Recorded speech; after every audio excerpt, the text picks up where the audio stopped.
اور اہل اعراف بہت سے آدمی کو جن کے ان کے قیافہ سے پہچانیں گے، اور اہل اعراف ہمیں وہ پلسرات پر سے ہے وہ لوگ آدمیوں کو جن کے ان کے قیافہ سے پہچانیں گے، پکاریں گے، کہیں گے کہ تمہارے جماعت اور تمہارے اپنے کو بڑا سمجھنا تمہارا کچھ کام نہ آیا، اپنے آپ کو گھمنڈ کرنا، اپنے اللہ کے حکم کے بیچ میں الٹے سلٹے کامیں کرنا، یہ تمہارا کچھ کام نہیں آ گیا، یہ دنیا میں تمہارے چلاکی تھی جو دنیا میں ختم ہوگی، آج جہنم کے تابع ہو گئی۔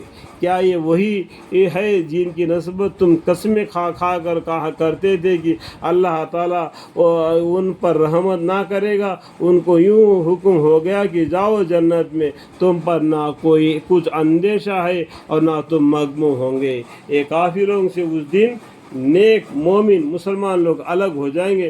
اللہ تعالیٰ مومنوں کو مسلمانوں کو کہہ دیں گے کہ جاؤ جنت میں، تم جو شرک کر کے اللہ کے نگاہ میں گر جاتے ہیں، جو ان لوگوں کو اور دوزخ والے جنت والوں کو پکاریں گے۔ اس ٹائم پر کیا گئے دوزخ میں گئے تھے جو شرک کر کے، شرک میں مبتلا ہو کر، اللہ کو چھوڑ کر دوسرے کو عبادت کر کے اپنا زندگی برباد کر لیے، وہ لوگ دوزخ والے جنت میں جائیں گے تو اس ٹائم پر دوزخ میں والے جنت والوں کو پکاریں گے کہ ہمارے اوپر تھوڑا پانی ہی ڈال دو، یعنی وہاں کے گرمی کی وجہ سے، اس شدت سے پیاس کی وجہ سے جنت والوں سے پوچھیں گے کہ ہم دنیا میں تمہارا ساتھ تھے، ہمارے اوپر تم کو جو اللہ تعالیٰ نے جو دیا ہے تھوڑا سا پانی ڈال دو یا اور ہی کچھ دے دو جو اللہ تعالیٰ نے تم کو دے رکھا ہے۔ اس طریقے سے دوزخ والے جنت والوں سے مانگیں گے۔ جنت والے کہیں گے کہ اللہ تعالیٰ نے دونوں چیزوں کی کافروں کے لیے بندش کر رکھی ہے، جو پینے کے لیے پانی، کھانے کے لیے کھانا بندش کر رکھی ہے۔ ان کے لیے کھانا الگ ہوگا، ان کے لیے پانی پینے کا الگ ہوگا، جہنمیوں کے لیے جنہوں نے دنیا میں اپنے دین کو لہو لعب بنا رکھا ہے تھا۔ دنیا کے زندگی میں تھوڑی سی زندگی ہے، وہ تھوڑی سی زندگی کو اللہ کے نگاہ میں گرا دیا، اپنے دین کو لہو لعب بنا رکھا تھا، اور جن کو دنیا زندگانی نے دھوکے میں ڈال رکھا تھا۔ یہ دنیا کی زندگی کیا ہے؟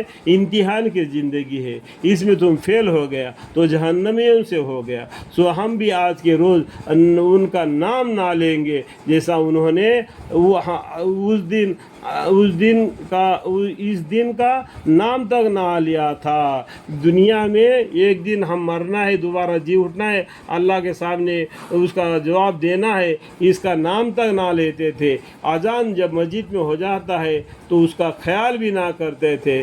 تو یہ لوگ بالکل انسانیت سے، اسلام سے ہٹے ہوئے تھے، اور جیسا کہ ہماری آیتوں کا انکار کیا کرتے تھے، اللہ کے آیتوں کا انکار کیا کرتے تھے۔ یہ کون؟ کافر لوگ۔ اور ہم نے ان لوگوں کے پاس ایک ایسی کتاب یعنی قرآن پہنچا دی ہے جس کو ہم نے یعنی اللہ تعالیٰ نے اپنے علم کامل سے بہت ہی وضاح کر کے بیان کر دیا ہے۔ اس قرآن میں اللہ کامل علم سے اس کو بہت ہی وضاح کر کے بیان کر دیا، بالکل سمجھا دیا۔ تو اس لیے آدم علیہ السلام سے لے کے آخری انسان پیدا ہونے تک کا بات اس قرآن کے ذریعہ ہمیں سمجھا دیا۔ ذریعہ ہدایت اور رحمت ان لوگوں کے لیے ہے جو ایمان لاتے ہیں، بن دیکھے اللہ پر ایمان لاتے ہیں، پیغمبروں کا کہنا کو مان لیتے ہیں، ایک قرآن کریم کی تلاوت کرتے ہیں۔ آج دنیا میں ہمیں اللہ کے سوا ہے کون؟ قرآن ہے۔ اللہ ہم کو دکھتے نہیں، ہم کو دکھتا کیا ہے؟ قرآن ہے۔ اگر ہم کو قرآن پڑھیں گے ہم اللہ سے باتیں کرنے والے بن جائیں گے۔ یہ قرآن ہے، اتنا درجہ رکھتا ہے۔ ان لوگوں کے اور کسی بات کا انتظار نہیں، صرف اس کے آخری نتیجے کا انتظار ہے۔ آخری نتیجہ کیا ہوگا؟ جو نہیں ماننے والوں کے لیے جہنم ہے، ماننے والوں کے لیے جنت ہے۔ جس روز اس کا آخری نتیجہ پیش آئے گا، اس روز جو لوگ اس کو پہلے سے